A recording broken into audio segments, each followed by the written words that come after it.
Ahora, para el tratamiento individualizado hay algunos fundamentos, ¿no? Algunos fundamentos. Recuerda, para individualizado tú vas a tener un cultivo y sensibilidad. Con eso tienes que armar tu esquema, ¿ya? Con eso tienes que armar el esquema. Usar solo fármacos de primera línea, a las cuales es sensible, eso es lo posible, ¿ya? Después de eso, que has escogido lo que tienes de primera línea, vas a usar un inyectable efectivo. Vas a adicionar una fluorquinolona, ya sabes cuáles son las fluorquinolonas. Y después de los demás fármacos, tienes que hablar un esquema por lo menos 4 fármacos efectivos, 4 a más, ¿ya? Perdón, de 5 a más, ¿no? De más de 4 fármacos efectivos, de 5 a más. Con eso que vas a hacer tu esquema individualizado. Doctor, son un choclón de pastillas, sí, pero sí es el individualizado, ¿no? Lastimosamente en este tipo de esquemas es rescaten a Salvador Ryan, ya, o sea, ¿no? Porque es un paciente ya que deja el tratamiento, mucho contacto, y deja, y deja, y deja, y la carta deja el tratamiento, y el Mycobacterium ha aprendido a vivir con todos los antibióticos, ¿no? Entonces el esquema es bastante grandecito. Importante la vacunación, no va a prevenir la infección. Qué bueno sería que la vacuna prevenga la infección, ya no seríamos exportadores, ¿no? Pero sí va a detener de repente la progresión de la enfermedad a una enfermedad sintomática. Se ha visto que los vacunados tienen menos incidencia de enfermedad sintomática y previenen la enfermedad diseminada o las formas graves de tuberculosis también, dice la literatura, ¿no? En realidad yo no le entiendo eso, porque ustedes ven la intensidad, nosotros seguimos viendo meningitis tuberculosis, seguimos viendo pacientes con pericarditis TV, granulomas específicos, vemos a pacientes, y sin embargo cuando de repente ustedes revisan la tasa de incidencia de vacunación de BCG en el Ministerio de Salud, 100% dicen. Ustedes están en ese posta, ¿sí o no? ¿Cuánto era su cobertura de BCG? 500%, ¿sí o no? ¿Quién no le han hecho serum? Ustedes enviaban su informe de BCG que decía, llegaba a julio y habían completado su meta, y así o no. ¿No? Pero hablen, pe. ¿Cómo se ayudan ustedes? Claro, pues siempre se llega, yo me acuerdo que cuando estaba en mi serum, llegaba a julio, doctor, ya completamos, ¿y ahora qué hacemos? Hay que manejarlo, porque si no, el siguiente mes, al siguiente año, el ministerio me va a decir que duplique. ¿Nunca han visto eso? Bueno, así pasa, muchachos, eso pasa, es casos de la vida real. Entonces, yo no entiendo por qué es que teniendo BCG en niveles altos, ya vamos a suponer que estabas en una posta legal, ya, no, ya, listo, ya, 98% a final de año. Casi todos están vacunados, doctor, casi todos están vacunados, chévere, llegamos a la meta. Sin embargo, seguimos viendo formas graves, ¿no? Entonces, como que eso dice la OMS, pero en realidad hay que tomarlo de repente con pinzas, ¿no? Nosotros sigamos criticando lo que a veces vemos y no hay, ¿no? Entonces aquí ustedes vienen placa de tórax, ustedes son expertos viendo tuberculosis en placa de tórax, ¿ya?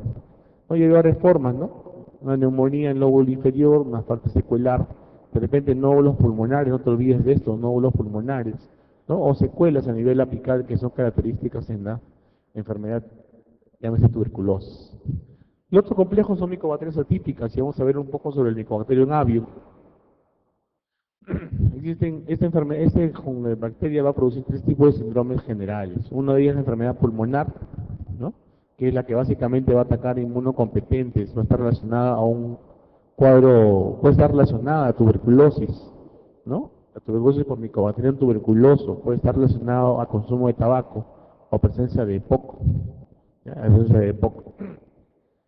Puede haber enfermedad diseminada y eso es característico de los pacientes con VIH, especialmente cuando el CD4 es extremadamente bajo, miren, menos de 10, ¿ya? Menos de 10.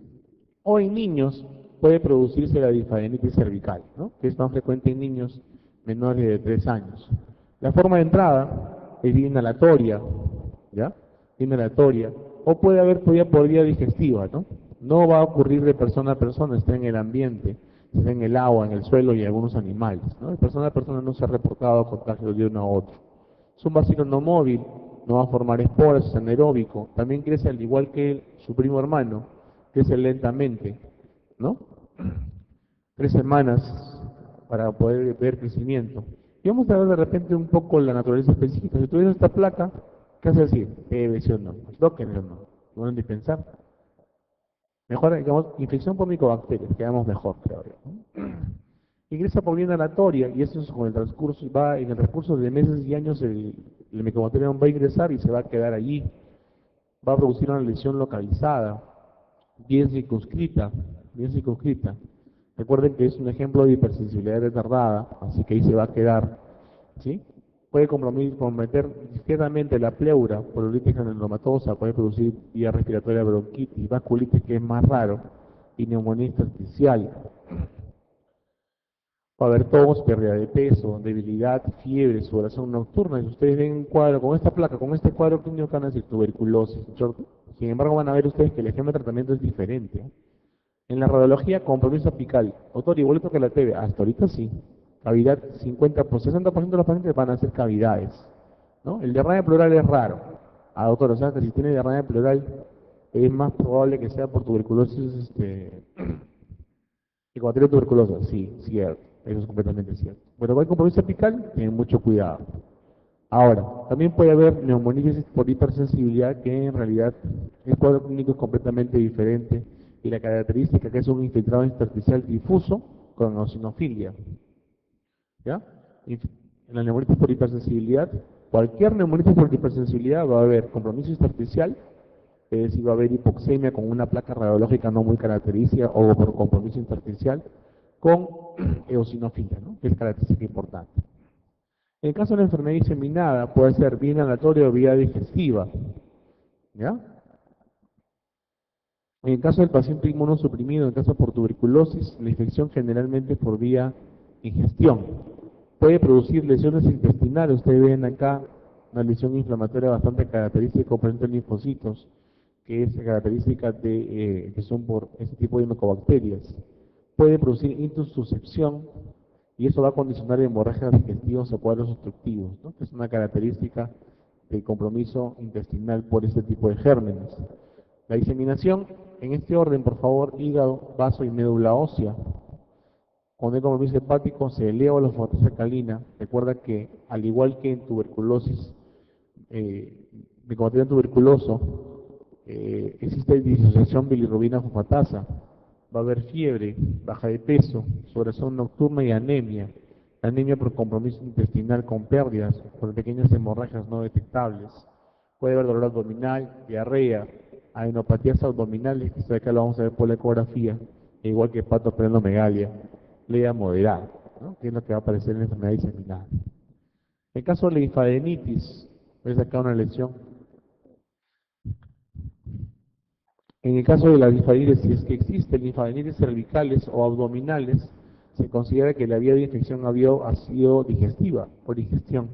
En cambio, si encontramos linfadenitis torácica, consideramos que la infección ha sido por vía inhalatoria, ¿no? Entonces, aquí ves, bueno, un hígado que está comprometido por Mycobacterium avium, que ves la lesión cervical, o bueno, el nivel de cara del niño, y acá ves la lesión histológica, ¿no? En el cual hay micobacterias y hay presencia de infiltrado inflamatorio.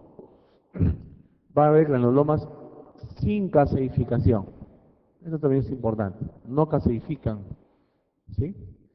Y este compromiso es más común en niños, si lo sabemos. El diagnóstico principalmente es por biopsia, de que el órgano en el que está comprometido, ya sea pulmón, médula ósea, hígado, vaso, órganos linfáticos. El cultivo también es importante en el nivel de esputo y lo que es sangre nos puede ayudar. En caso del tratamiento, miren, nada que ver con el esquema TB. En el caso de la tuberculosis pulmonar, claritromicina, 1000 miligramos por día, o sea 500 cada 12, más etambutol más rifabutina, por 12 meses después de que el cultivo salga negativo. Pero el cultivo se negativiza rápido, eso no se preocupe. El cultivo negativiza rápido. Entonces el tratamiento es largo, ¿sí?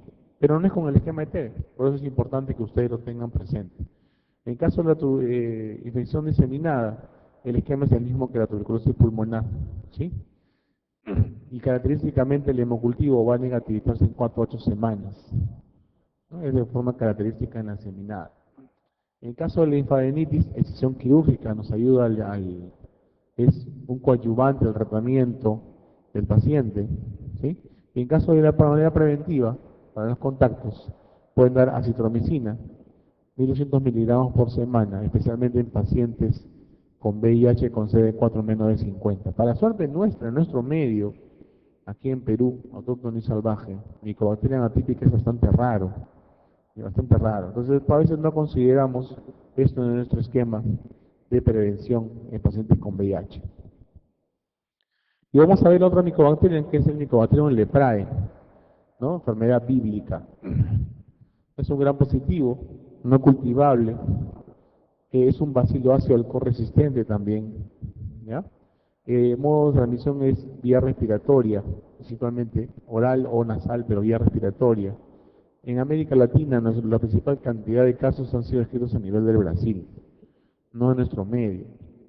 Hay varias formas de clasificar la lepra, ¿no? Una forma es una forma clínica que hablan lepra lepromatosa y lepra tuberculoide, y entre uno y otro extremo de la tabla van a haber diferentes estadios.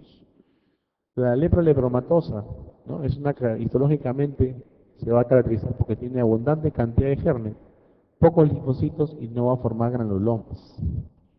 ¿Ya? Eso, por favor, en la cabeza, ¿sí? La lepra lepromatosa, muchos gérmenes, pocos linfocitos y no hay presencia de granulomas. Y la tuberculoide es todo lo contrario, es un paucibacilar, o pocos germen o ningún germen, muchos linfocitos y sí forma granulomas. Cierra P. Ya. A ver, en la patogénesis, el Mycobacterium ingresa, le producen, el mismo germen va a causar el daño, va a invadir la célula de Schwann, y ustedes conocen que la célula de Schwann es la célula que va a producir la mielina a nivel del periférico, ¿no? En el cual va a destruir esa célula, se va a diseminar rápidamente y va a producir esto, desmielinización, ¿no? Que es que de repente una de las características que más uno de repente relaciona con la lepra, que es la neuropatía periférica. El daño no solamente se va a ser producido por el mismo germen, sino también va a ser producido por la respuesta inmunológica del paciente, ¿no? Ya, por las citoquinas proinflamatorias, llámese factor de necrosis tumoral, interleuquina 1, beta y interferón gamma, que son de repente citoquinas más emblemáticas en el contexto inflamatorio de esta infección, y presencia del linfocito CD4, que es la diferente característica anatomopatológica que nosotros vamos a ver. En la clínica habrá lesión térmica infiltrativa, hipoestésica y con neuropatía periférica, que bueno, poco a poco vamos a ir mirando. Entonces sigamos, ¿no? Entonces, la presencia de granuloma va a existir en la lepra tuberculoide y la no presencia de granulomas va a existir en la lepra lepromatosa. Entonces, entre uno extremo y otro va a haber definitivamente diferencias.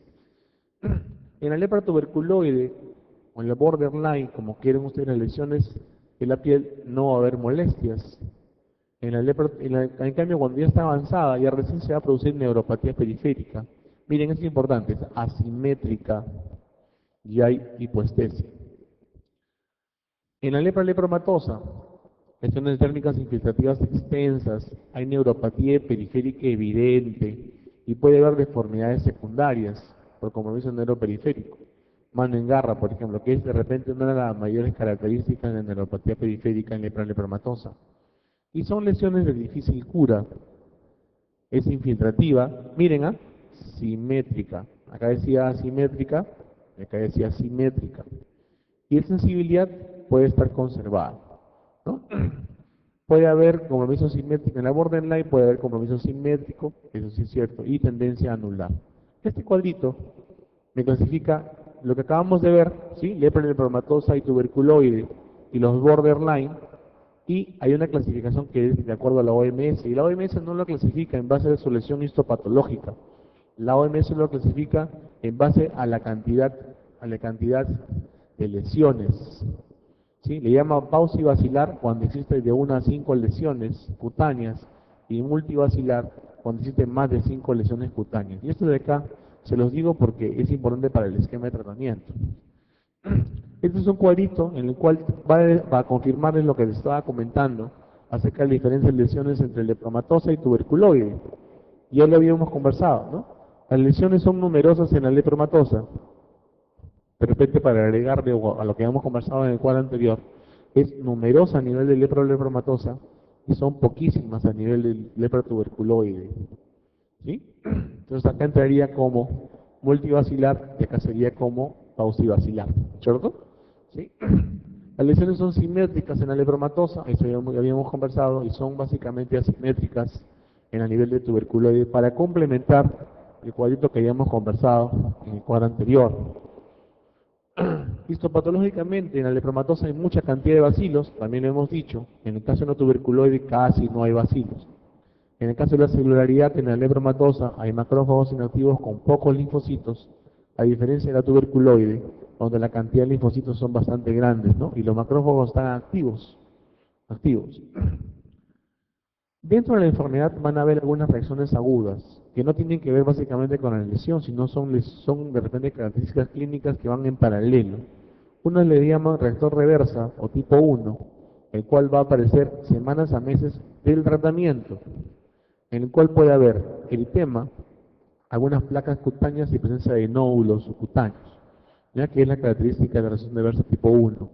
Y el eritema nodoso leproso tipo 2 o reacción tipo 2, en la cual hay paniculitis, artralgias y artritis, y puede asociarse a fiebre, proteinuria, leucocitosis con dirección izquierda, y puede agregarse otros cuadros clínicos más, como por ejemplo eritema nodoso, que es el más frecuente, ¿no? Este eritema nodoso puede presentarse en cara, tronco y extremidades. Eritema multiforme, que son como si fuese sí, pues, ¿no? En bull, ¿no? En tronco y extremidades, y puede haber un eritema necrosante, que es el fenómeno de Lucio, que es bastante raro, en el cual hay placas hemorrágicas de color violáceo, que te van a tender a producirse necrosis, ¿no? Van a úlceras necróticas. Puede ser fatal, puede dañar la mucosa intestinal, producir hemorragia digestiva y el paciente fallecer, ¿no? Ustedes tienen ahí lesiones, ¿no? Miren, poca cantidad y mucha cantidad de lesiones, ¿no? En el cual nos hablan ya de más o menos la clasificación que ustedes pueden tener en cuenta. Las complicaciones de la enfermedad, la mayor complicación es el daño del nervio periférico, el cual va a producir alteraciones neuropáticas, disminución de sudor, sequedad a nivel de la zona, grietas térmicas, úlceras no dolorosas y parálisis muscular en casos severos. Puede producir opacidad de la córnea, que es una de las complicaciones de lepra, ¿no? Y disfunción testicular, ¿no? Con todas las consecuencias de ello. En el caso del esquema de tratamiento, como le decía, la clasificación OMS es importante más que todo para la parte del manejo. En el caso del multivacilar, por 2 años, ¿no? O hasta que la biopsia de piel salga negativa. En el caso, si el caso hay eritema nodoso, tienen que agregarle talidomida a los pacientes. ¿Cómo es el esquema? Pausivacilar, multivacilar. Si es un pausivacilar, dapsona más rifampicina, ¿no? Por el lapso de 6 meses. Si es multivacilar, igual dapsona con rifampicina. Pueden usar también clofazamina, 50 miligramos por día, pero cada mes tienen que dar una dosis de ataque de 300 miligramos. O sea, van a darle doble dosis, por lo menos un día al mes. Y el esquema va a 12 meses, ¿no? O 2 años hasta la que la biopsia sea negativa, dependiendo de la evolución del paciente. Entonces el tratamiento no es solamente de dapsona, ¿no? Que de repente es uno de los fármacos que más característicamente nos asociamos a la de tuberculosis, ¿no? Entonces tenemos diferentes tipos, diferentes lesiones de tuberculosis, una lesión como ustedes ven, bastante micobacterias, ¿no? Bastante micobacterias, con presencia de poco infiltrado, a diferencia de donde hay un gran infiltrado inflamatorio y no se aprecia buena cantidad de bacilos, ¿no? Puede comprometer cualquier parte del cuerpo, recuerden que puede ser lesiones ulceradas, ¿no? O lesiones en placa, ¿no? Que es características de esta enfermedad llamada lepra. Caso de la nocardia es un germen aeróbico gran positivo, parcialmente ácido resistente. Esto es importante, ¿sí? Ustedes le preguntan, ¿cuál de los siguientes gérmenes es bacilo ácido alcohol resistente? Tú vas a buscar Mycobacterium, ¿cierto? Y si ninguna es, busca esta, nocardia, ¿ya? Si no hay Mycobacterium tuberculosis, busca nocardia. ¿Por qué es ácido alcohol resistente? Porque tiene ácido micólico en su pared celular, ¿no? Es parte de su componente.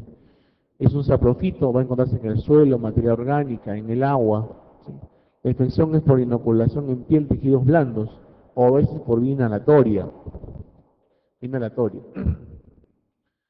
El compromiso a nivel mundial es más frecuente en la infección respiratoria y las zonas tropicales a nivel del mesentoma. Va a formar unas lesiones características llamadas también misetomas, ¿no? Todo, pero la misotoma no era básicamente de cándida. La definición de misotoma no es por el germen, la definición de misotoma es por el acúmulo de gérmenes en una cavidad, ¿ya? Por si acaso. Entonces la nocardia también va a producir este tipo de lesiones.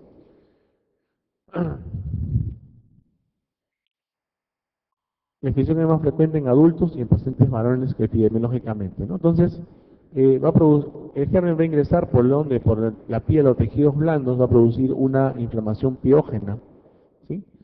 Ustedes cuando le hagan tinción de Gram van a ver esto de acá, gránulos de sulfuro, que son acúmulos de las colonias o macrocolonias en nocardia. Esto, si bien es una característica de la nocardia, la presencia de granos de sulfuro, más se asocia a la actinomicosis, como vamos a ver después, ¿sí? Pero es una característica que comparten ambos gérmenes. Puede localizarse no solamente a nivel de piel, sino a nivel pulmón, cerebro, riñones, hígado y vaso, en esa frecuencia de compromiso extradérmico. De repente el germen que más nos fastidia es este de aquí, la nocardia transferoides, que es el 80% de los casos de enfermedad invasiva no cutánea, ¿no? Mayoría de infecciones sistémicas y compromiso del sistema nervioso central. A diferencia de la nocardia brasiliensis, que es importante en la enfermedad cutánea y linfocutánea. Entonces esto hay que tener en cuenta, puesto que siempre nos hablaron de las esteroides, y es porque nos más se relaciona a enfermedad sistémica. El factor de riesgo más importante es este de aquí, que sea inmunocomprometido. Sea inmunocomprometido. Muchas veces la lesión dérmica es muy similar a una infección estafilocócica y la tratamos como tal, ¿no? Y muchas veces cede. El problema está cuando se va a otros órganos, ¿no? Y en este caso va a formar misotoma, ¿no? Presenta lesiones nodulares. Lesiones nodulares. Debe ser esta placa de todas parece una lesión nodular. El cual va a formar misotoma si es crónico, va a destruir el pulmón de manera progresiva. No solamente va a estar en el pulmón, sino también va a estar diseminado a muchos lugares, especialmente en miembros inferiores. En el caso de compromiso pulmonar, es la forma predominante de presentación. En el 40% de los casos, ya sabemos que la nocardia esteroides es el principal germen responsable. 90% de casos puede haber neumonía, abscesos pulmonares, enfermedad cavitaria, ¿no? Y cuando es enfermedad cavitaria, la forma de presentación con hemoptisis es muy importante. En la radiología, como acá hemos visto, ¿no? Presencia de nódulos, puede haber infiltrado retículo nodular o puede haber infiltrado alveolar, que es más raro, y el radio pleural extremadamente raro, ¿no? Si es en pacientes con código, cuando dijimos que inmunocomprometido era el factor de riesgo, CD4 menos de 200, para que se pueda presentar nocardia. A nivel sistema nervioso central, casi la mitad de los pacientes con infección sistémica van a tener compromiso central, ¿ya?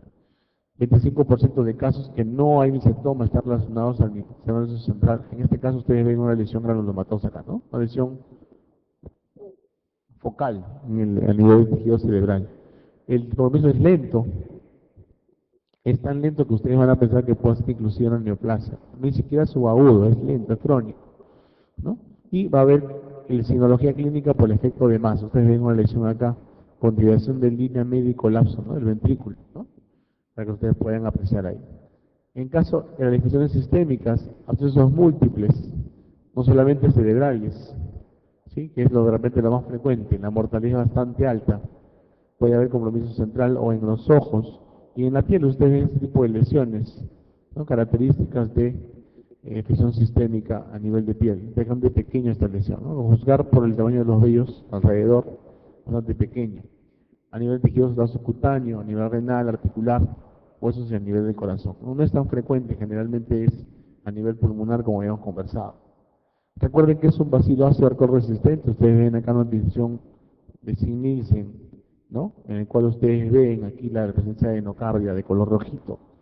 El hemocultivo crece en más de dos semanas, o sea, también es un crecimiento lento.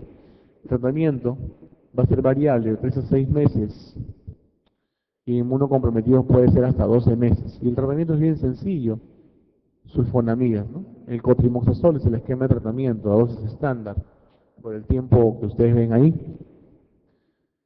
Si en caso existe compromisos del sistema nervioso o es diseminado, o un paciente inmunocomprometido, entonces ahí tienen ustedes que agregarle tratamiento a amicacina, ¿no? Y cefalosporina de tercera generación o un carbapenem, con la finalidad de que incremente la posibilidad de cura en esos pacientes. Entonces, si es localizado, sulfonamidas a nivel pulmonar, sulfonamidas sin ningún tipo de problemas.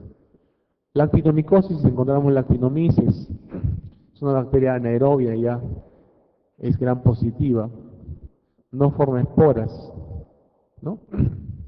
Va a colonizar normalmente, lo vamos a encontrar en boca, en árbol bronquial, en colon y en vagina, o sea, es parte del componente. De repente el agente más común, o el germen más común relacionado a la enfermedad es el Actinomyces israeli, ¿no? Actinomyces israeli. El pico epidemiológico de infectación en edad media, relación hombre-mujer 3 a 1, más frecuente a nivel de varones, y este germen va a estar por vía respiratoria, va a causar alteración a nivel de las barreras de la mucosa, ya sea en boca, trastornos intestinales genitales, que es donde lo encontramos. Puede haber compromiso pulmonar, va a llegar ¿por qué? Por aspiración.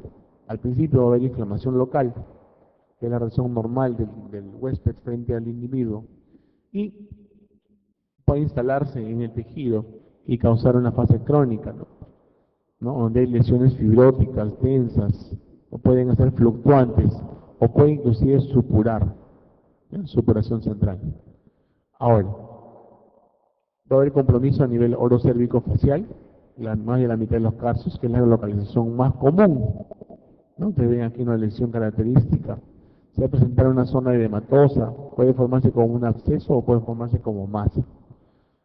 Clásicamente se le describe como una masa dolorosa en el ángulo de la mandíbula. Justo ahí tenemos una lesión característica, ¿no? Puede comprometer el músculo masticatorio, entonces puede estimular el músculo y provocar trismus, o puede invadir también el hueso de manera local y producir periostitis o osteomelitis, ¿ya? Por vecindad puede comprometer la mejilla, la zona submentoniana, retromandibular y la articulación temporomandibular, ¿no? Si está a nivel de la mucosa oral, entonces va a haber masa aislada, o puede ser también que sea ulcerada y va a drenar cierta cantidad de líquido. A nivel del tórax, hay una placa con un derrame pleural, una gran masa, y esto de aquí es tórax por si acaso, y vamos a ver qué cosa pasa ahí. Enfermedad torácica, 15% de los casos, generalmente ya hemos conversado que es por aspiración. El curso es crónico, no oloroso, ¿sí? Puede existir raramente dolor o pérdida de peso, pero generalmente es no doloroso. Va a haber compromiso pleural en el 50% de los casos con un engrosamiento bastante grande de la pleura. Puede producir empiema. Y esto es importante y característico de esta enfermedad. Fistulización espontánea del derrame pleural. ¿Ustedes han visto alguna vez que un derrame pleural se fistulice? ¿Con su experiencia? ¿Ustedes han visto alguna vez? Rarísimo, ¿sí o no? Creo que nunca de repente o por ahí no he visto alguna vez que un derrame pleural fistulice a piel. Esa es una característica importante en actinomyces, ¿ya? Fistulización espontánea del derrame pleural. Y va hacia afuera, mírame. Compromiso mediastinal no es común, ¿ya? Entonces aquí tenemos una lesión que va probablemente a fistulizar del derrame pleural a nivel torácico. En el caso de compromiso abdominal, 20% de los casos, fiebre, baja de peso, cambio de hábito intestinal, dolor abdominal, puede haber masa. También el estar en cavidad puede fistulizar, ¿ya?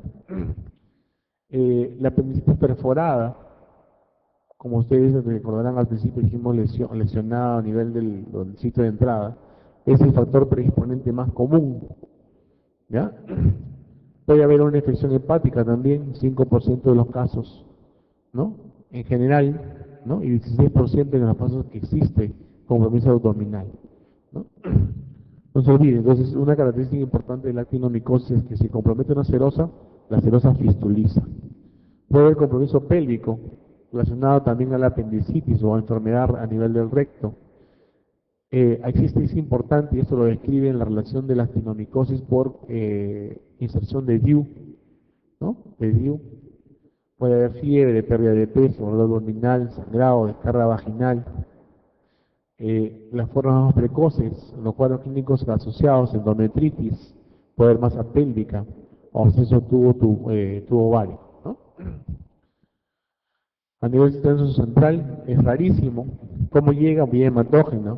Recuerden que en el sistema nervioso central no hay linfático, la única manera de entrada es vía hematógena, ¿no?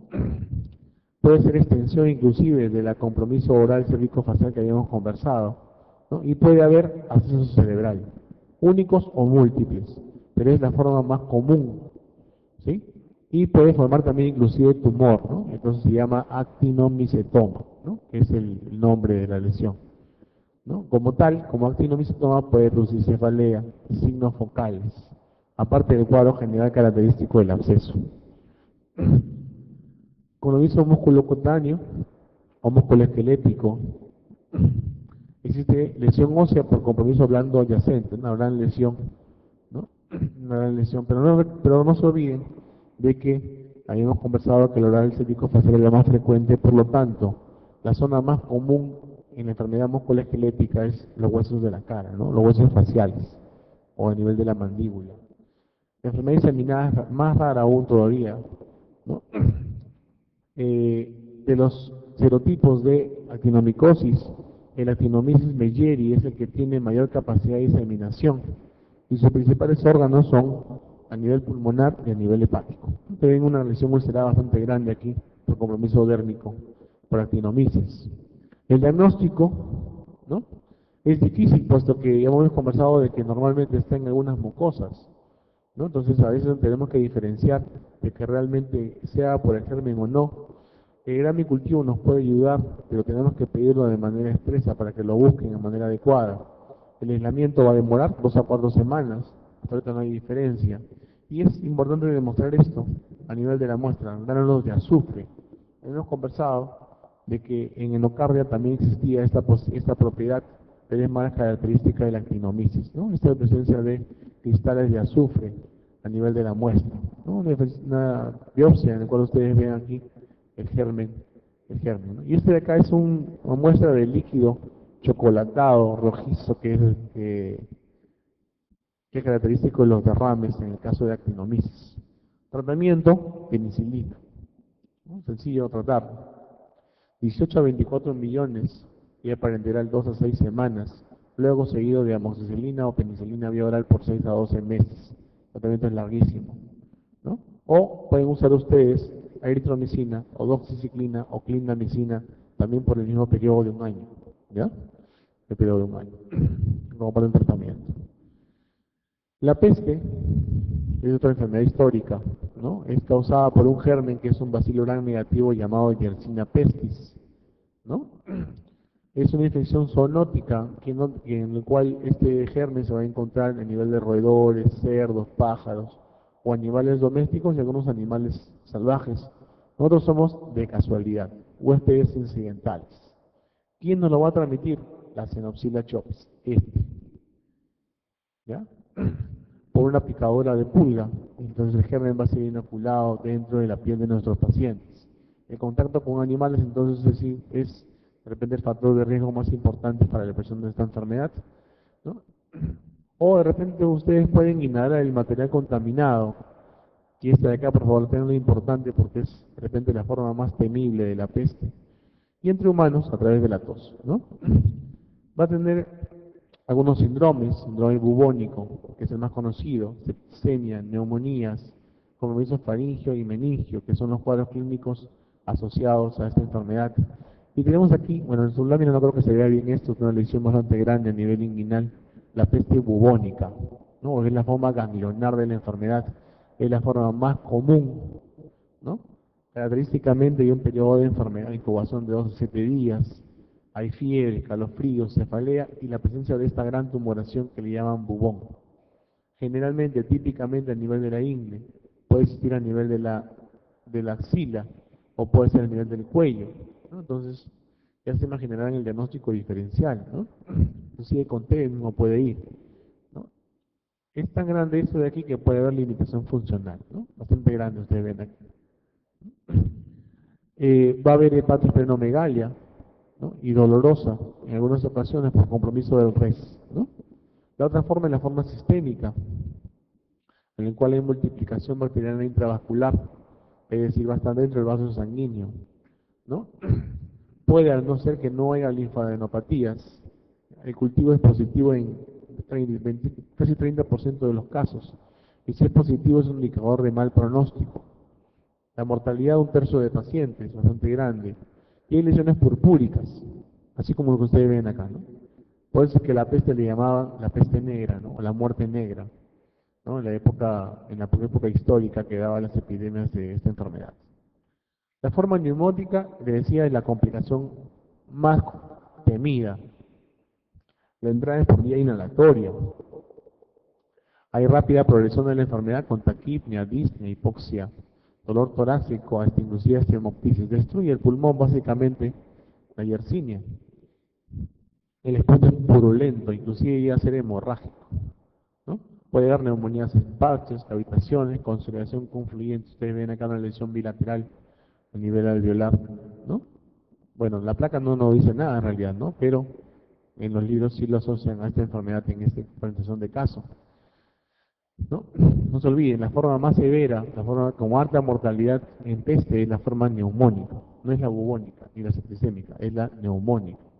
El compromiso meningio es bastante raro, ¿no? Va a haber pilocitosis a predominio polimorfo nuclear, es decir, un exudado agudo.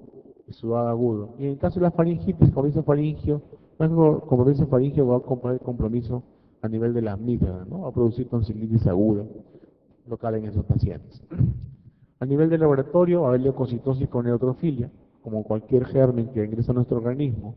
En etapas avanzadas puede haber de repente trombocitopenia, aumento de los PDF, producto de la degradación del filinógeno, enzimas hepáticas alteradas, cortón de fase aguda, compromiso hepático, ¿no? Producido por la septicemia de esta enfermedad. El hemocultivo, para la finalidad de establecer la muestra o el contenido bubónico, nos pueden ayudar en establecer el diagnóstico por intermedio del GRAMP.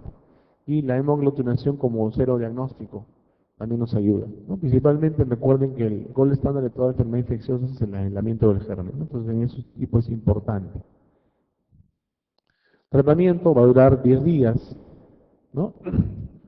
En general, otros hablan de un esquema terapéutico en el cual van a durar hasta 3 días sin presencia de fiebre, ¿no?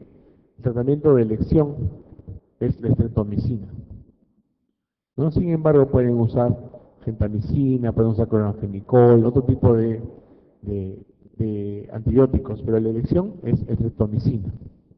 Si existe compromiso a nivel de serosas, ya sea meningitis, pleuritis o pericarditis, tratamiento de elección es clorafenicol, ¿ya? Si no hay compromiso en serosas, entonces el tratamiento de elección es estreptomicina.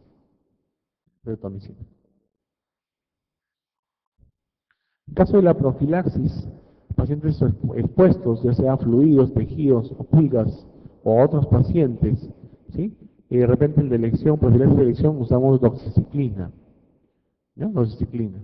También podemos usar cotrimoxazol o tetraciclina, pero doxiciclina, de ahí es nuestra elección para el manejo de profilaxis, ¿no? Doxiciclina. Muy bien, carbunco, una enfermedad también importante en últimas de la década pasada, producido por el Bacillus anthracis, es un gran positivo, ¿no? Un gran positivo. La infección humana está relacionada a animales herbívoros, ya sea vacuno, equino, caprino, ¿no? O cerdos, o probablemente también en los suelos donde estos pasan, puesto que van a ser eliminados por las deposiciones. Nos pueden, no solamente en qué tipo se relacionan, que nos pueden transmitir los productos animales, ya sea la lana, el pelo, la carne misma, ¿no? Y la infección va a ser producida por la exposición a las esporas, ¿ya? Las esporas van a estar en el medio ambiente, pueden estar en el animal, ¿ya? Que en el animal van a encontrar ustedes la forma vegetativa. Las esporas a nivel del aire o en las excretas o en lugares donde están los animales estos, o las formas vegetativas a través en las zonas en las que nosotros ingerimos, en este caso la carne de un animal infectado. Estas esporas al aire libre pueden sobrevivir meses, inclusive décadas, ¿ya? Entonces es importante en la parte epidemiológica tener cuidado con la exposición a estas zonas. Una vez que las esporas han ingresado a los animales, van a germinar a formas vegetativas, ¿no? Van a encontrarse los nódulos linfoides en el vaso, van a dar bacteriemia, y pueden producir cuadros hemorrágicos que al final de cuentas van a traer la muerte del animal, ¿ya? Y van a ser eliminados o por las deposiciones y van a adquirir de nuevo la forma vegetativa, ¿no? Para quedarse ahí y esperar a que otro animal o el humano sea el responsable de su ingestión. La forma cutánea es la más importante o la más frecuente, ¿no? En el caso del carbunco. Tiene un periodo de incubación de 1 a 12 días. Tiene una secuencia en la cual al inicio hay una pápula pruriginosa, ¿sí? En la área expuesta, puede ser cuello, cabeza o los brazos. Va a progresar una vesícula, ¿sí? Central.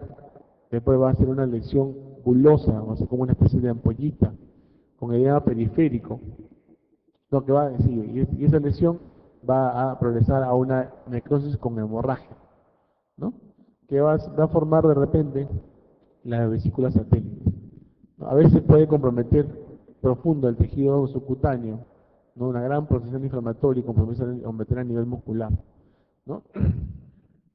Esta lesión de aquí va a producir, ustedes la vemos, si la vemos más cerca, va a producir lesiones puntiformes alrededor, que va a producir escarcha negra central dolorosa, que ya puede desaparecer espontáneamente, ¿sí? Pero como que no.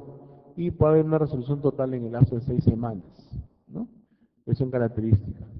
Puede haber compromiso gastrointestinal con ingestión en 5% de los casos, ¿no? Puede haber compromiso orofaringio, en el cual hay fiebre, enopatías cervicales. Van a evolucionar esas lesiones cervicales a úlceras, necrosis y pseudomembranas, ¿no? Que es la evolución igual que en la piel. O a nivel intestinal, que es de repente el compromiso gastrointestinal lo más común, va a haber fiebre, dolor abdominal, náusea, vómito, distensión abdominal y presencia de ascitis. O puede ingresar por vía inhalatoria, puede incubación de 7 días, hay enopatías, aquí hay un mediastino ancho con enopatía mediastinal, puede haber hemorragias, neumonías multilobares y puede haber inclusive ternaria pleural, ¿no? Con componente hemorrágico. Otra forma de presentación bastante severa de esta enfermedad es la meningoencefalitis hemorrágica. Mortalidad 95%, inclusive con tratamiento, ¿no? Inclusive con tratamiento. Como va a haber con síndrome de meningio, ¿no? Entonces va a haber compromiso bastante del sensor en estos pacientes, ¿no? Puede haber también hemorragia parenquimal, vasculitis o hemorragia subaracnoidea, ¿no? Que es la menos frecuencia de presentación. En el caso del manejo, en el caso del carbunco cutáneo, la terapia de elección es benzilpenicilina procaínica. ¿Ya? Ese es el tratamiento de elección, ¿no? Pero pueden usar también ciprofloxacina, eritromicina o amoxicilina. Pero de elección, benzilpenicilina. En gestantes también igualito, benzilpenicilina procaínica. Si en caso existe otro tipo de lesión, llámese edema maligno o meningitis, compromiso intestinal o respiratorio, la duración de tratamiento va a cambiar, promedio de 10 días, igual también benzilpenicilina, ¿sí? Entonces la benzilpenicilina se convierte en la terapia de elección para todas las formas del carbunco en esos pacientes. Y por último, la tularemia, donde el germen es la Francisella tularensis, es un gran negativo, ya no es un gran positivo, es un gran negativo, es un cocobacilo gran negativo, asociado a enfermedad en animales, a veces en humanos, ¿sí? ¿Y por qué transmitido a humanos? Por la mordedura de algún tipo de insecto o contacto con productos contaminados. La dosis de inoculación es bastante baja en el caso de la piel, 10 a 15 gérmenes, 10 a 50 gérmenes nada más. Digamos, para ser infectado por ingestión, la dosis patógena es más alta, 10 a la 8 gérmenes. En caso de la patogenia, se forma una pápula a nivel dérmico, 3 a 5 días post inoculación se ulcera, 2 a 4 días, ¿no? Y llega a un nódulo linfoide y ahí se disemina, por lo tanto la diseminación es linfohematógena, ¿no? En ahí puede existir lesiones necróticas y formación de granulomas, ¿no? Las cuales van a tender a calcificarse, ¿no? Lesiones aquí, dérmicas, ¿no? Las cuales van a probablemente a ulcerarse y también expelen cierto líquido calcificante, ¿no? Como dice la literatura. El cuadro clínico puede ir desde asintomático, puede haber sepsis severa, inclusive la muerte en estos pacientes, tiempo de incubación hasta 5 días, Si hay compromiso respiratorio, tos, mialgia, dolor torácico, vómitos, dolor abdominal, diarreas, hay disociación pulso-temperatura, ¿no? Es una de las enfermedades que produce disociación pulso-temperatura, al igual que la tifoidea, la legionela y la brucela, ¿no? Tiene formas clínicas, puede haber úlcera glandular, va a variar mucho el porcentaje, son solamente formas glandulares nada más, ¿no? En el cual no hay lesiones dérmicas, que es como característica.